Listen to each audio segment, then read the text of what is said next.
watch video. We're going to be talking about my GM6900 again. I have now owned this watch for just over 1 month, so I wanted to give you guys an update if my opinion has changed. Pretty much just what are my thoughts now, currently, after a month of owning this watch. Before we get into the review, let's do a quick wrist check. I am wearing my Seiko Baby Tuna. This is an absolutely beautiful watch. I did swap out the band with this engineer band. I will be doing a review on this one in the near future, so make sure to subscribe so you stay up to date as soon as I release it. Going back to the 6900, let's go right into it. Starting off with our first talking point, which is a 360 view and dimensions. So here's the front. This is an absolutely beautiful watch. I know that there are aftermarket metal bezels for the 6900. I don't know what they look like, but I highly doubt they are as good of a quality as the ones that you get straight from the G-Shock factory. Not too crazy about the case back. It is your standard G-Shock case back. I would have liked to have seen like a special design or something, but other than that, pretty standard. No complaints there. And here are your dimensions. If you're familiar with the 6900, it's exactly the same. My score for dimensions is going to be a 5 out of 5. Really no complaints there. It's the standard size for a G-Shock, so I wouldn't change anything about it. Next talking point is price. Straight out of the G-Shock website, which is where I bought it from, you're looking at $180, which is pretty accurate for what you're expecting to pay on other retail stores. You could probably find it for a little bit cheaper or even a little bit more expensive, but $180 is the average price. So the score on price, I'm giving it a 5 out of 5. Now I know that you can buy a regular 6900 and then buy an aftermarket metal bezel, but even then, the price is gonna be pretty similar to 180. You might be able to get it a little bit cheaper, but considering the convenience of getting it straight out of the factory with the metal bezel at 180 bucks, I have no complaints there either, which is why it gets the 5 out of 5 score. Next talking point is your functions and features. Straight off the bat, looking at the watch face, you've got your day, date, day of the week, your time, and then your second subdials, which is just a cool little fun design there. Let's see. So here's your mode button, and you've got your alarm, timer, stopwatch, and back to your main time. So, and then you also have an illumination, which we're going to go over in the next talking point. But it does all of its functions fabulously. It's got just what you need, not too much stuff, not complicated at all. Extremely user-friendly. However, it doesn't have solar charging, which is ridiculous in my opinion. In this day and age, I think every G-Shock that's coming out of the factory should, at a minimum, have solar charging. Maybe not so much multi-band 6, you know, that's a neat feature to have, but I don't really require it. But just the fact that it's 2020 and they put this watch out without solar charging just blows my mind. So for that reason, I give functions and features a 3.5 out of 5.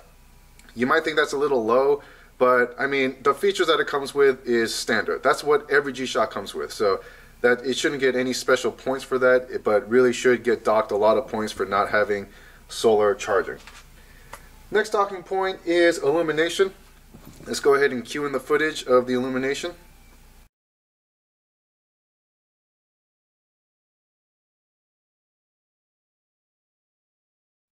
And beautiful illumination. It's that beautiful turquoise chartreuse glow. Here's what it looks like in a well-lit room, and even then you can see it clearly, and it's just absolutely beautiful. It blends in so good with that negative display.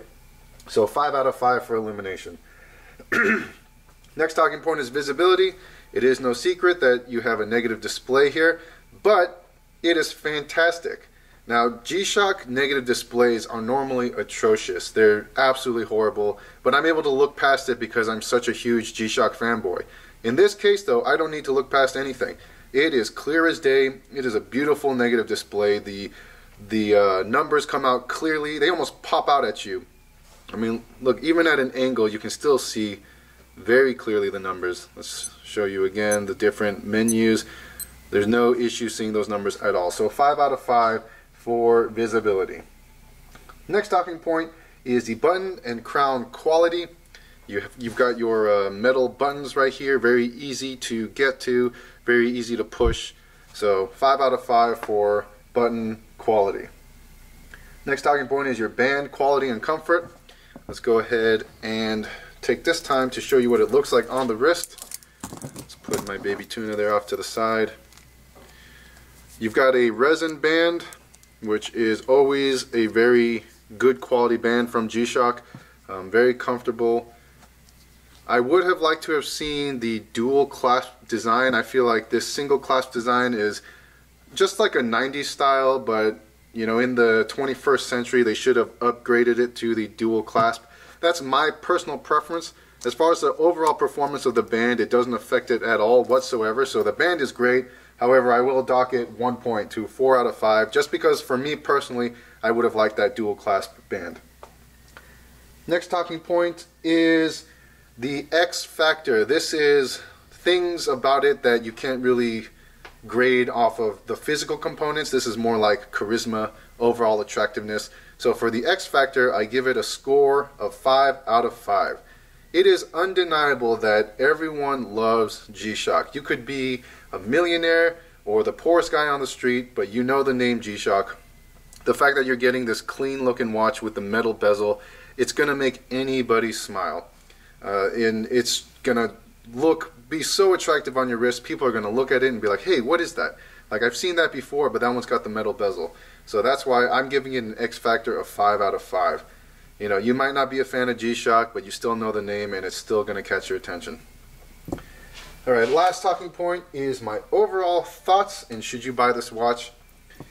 So averaging out all the scores, we come to a score of 4.6 out of 5, which is a fantastic score. A lot of that score came from that X Factor that really brought it up. To me, it's really bad that it doesn't have the solar charging. Is it going to prevent me from wearing it? No. I mean, the battery's going to last you at least 4 years. So, you know, that's a long time. This is going to last you for a very long time. But it'd just be nice to have that extra functionality of being solar charged, especially in this day and age. I don't think it would have increased their cost of this watch. But other than that, it's a fantastic watch. It's reliable. You've got your G-Shock durability, G-Shock quality, and it feels so good. It's kind of hard to explain to you the quality that you got in your hand, but it's really just a beautiful, beautiful thing. So that's all I got to say. That's my thoughts on this watch after 1 month. So really, they haven't changed since I initially bought it. I still recommend it for you. If this is something that you've been really eyeing, now you can customize a regular 6900. So you can just buy one that actually has solar charging and then buy an aftermarket bezel, metal bezel, which actually I would recommend you doing that, because then at least that way you are in control of all the things about your watch. You can customize it to how you want it. If you're not really into that, you're just a casual watch owner, then I definitely recommend this. It's a fantastic looking watch and it operates flawlessly.